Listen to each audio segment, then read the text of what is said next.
Today I have tons of new stuff to let you guys know about. Last night, studio director of Media Molecule Siobhan Reddy had a games lecture where she talks about Media Molecule, backstory, answering questions, what they're working on at the moment, and much more. If you guys are interested in watching the full stream, you can click on the link in the description.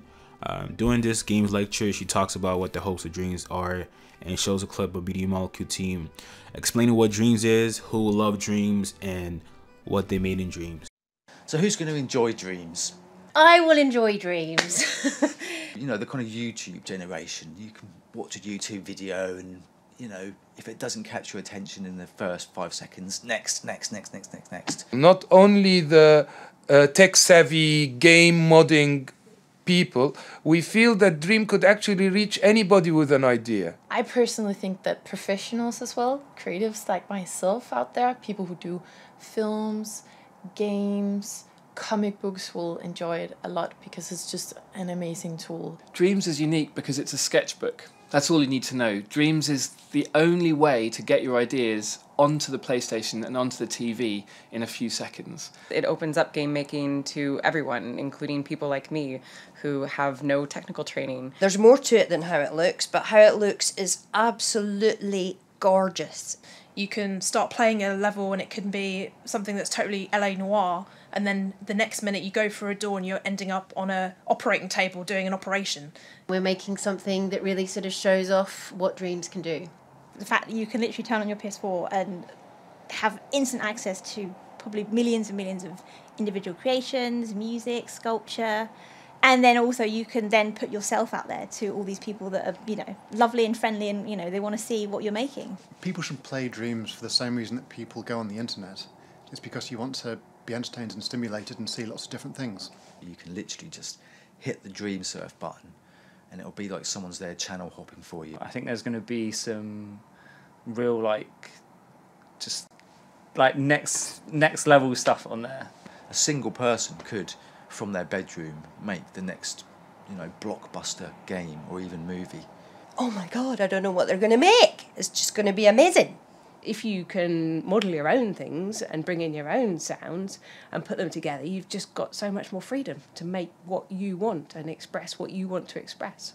The favourite thing that I've made in Dreams so far, definitely my flowers. I have a little samurai guy that I've made, a sort of robot samurai I put him in every test level I make. I'm actually working, and I've been working on it for ages, on a music video, and it's amazing. I made a snail, and then I was actually kind of making stuff together with my boyfriend, and he made like a desert island for my snail to sit on, and then he also made a flamingo friend for him.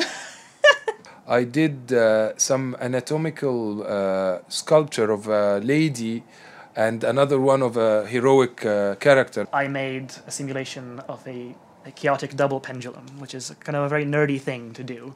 This is easy. My octopus. I mean, I am making at the moment a sort of space opera about 3 sisters and some cats. Cube face, mug face, donut face, anything primitive with a face on it. That's what I really like making. I made a giant robot that you end up walking on in the game, and that to me it has a lot of personality, and I wish I could have it in real life. I tried to make a unicorn. It was going to be a rainbow unicorn. It came out as a green rhino, but it's cool. Honestly, I love seeing the passion that the Media Molecule team have with Dreams. It's also great to know that they don't crunch a Media Molecule, and I'll be honest, I didn't even know what crunch was until yesterday. And for those of you who don't know what that means, it's a term used for people who develop, like, whether it's games, software, or whatever it may be, and they overwork their team to reach a certain deadline. And I honestly feel like that shouldn't be a thing, because when you're making a game, it should be out of, you know, you being able to take your time to make something special, make something beautiful. You know, you can't really be creative if you're stressed out. You know, you gotta work. You're gonna hate the game that you're making. So I'm honestly glad that Media Molecule do not crunch.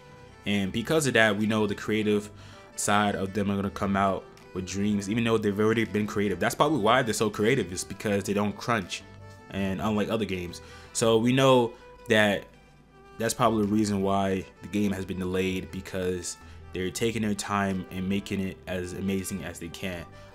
There's also another reason why The game has been delayed, and I want to go ahead and share that clip with you guys, so you guys who are probably furious of why the game has been delayed so many times can understand what was going on behind the scenes.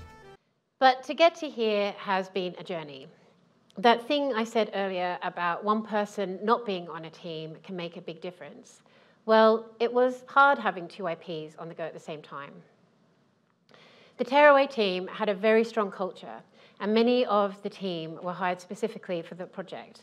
And that team had all worked so hard to birth that new IP, and so they had a very strong bond. When we celebrated the launch of Tearaway Unfolded, the time had come to bring everyone back together to work on Dreams. And now, I'd be lying to you if I told you that things were plain sailing.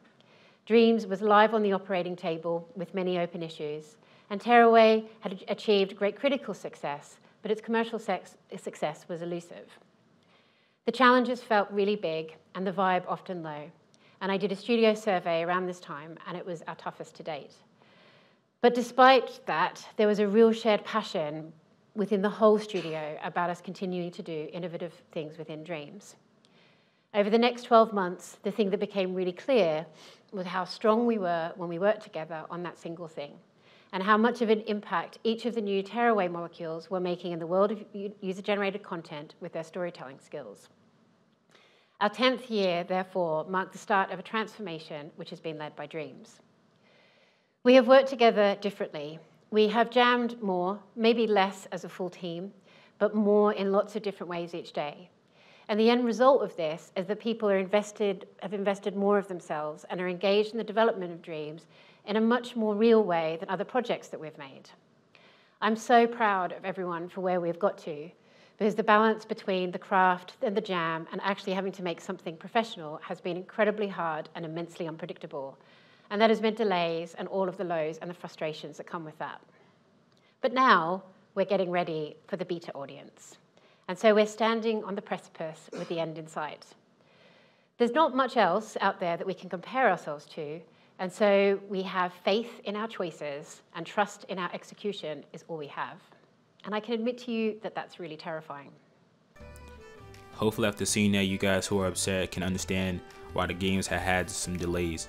In this game lecture, they also show us a montage of some of the stuff they've been working on back at the studio, which is Dreams.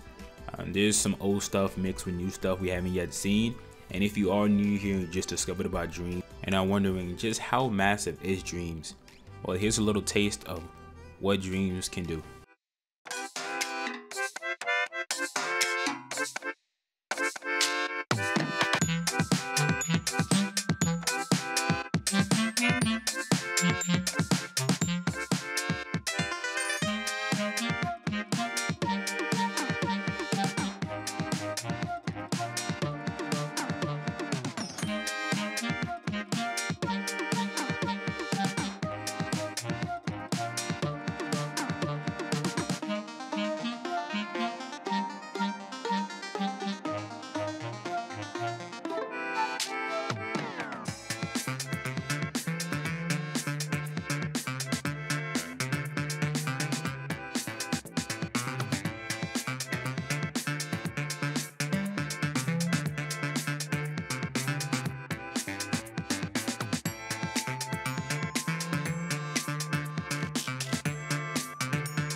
That's all from the games lecture I have to show. Again, if you are interested in watching the entire stream, there's a link in the description to go and watch that.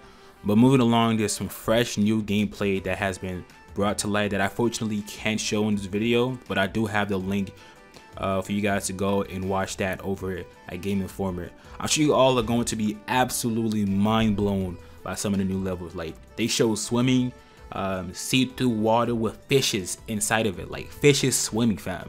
The character uses ladder, leaning on the wall. I was just blown away from the animations of the characters. Like, I watched this over and over, and I noticed that the character had a sword, and then he put it away, and it showed the animation of him putting it away. I also really loved the first-person level, man. It felt like I was actually in the game, and I can't imagine the people who are gonna have PSVR, because they're gonna love those kind of levels for sure.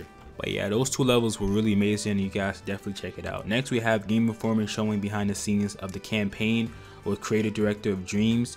Marquee Lee. If you're interested in watching that, I'll also have that linked in the description. Tomorrow at Milan Game Week, they'll be showing off Dreams. Not too sure if it's going to be anything new, but you might want to stick around and see. I'll discuss about it, obviously, if it is anything new. If it's kind of new, I'll still talk about it. If it's not, I won't really talk about it. And then finally, next week on Thursday, there's going to be a stream with Media Molecule showing off new creations and them going behind the scenes with some of the levels they made.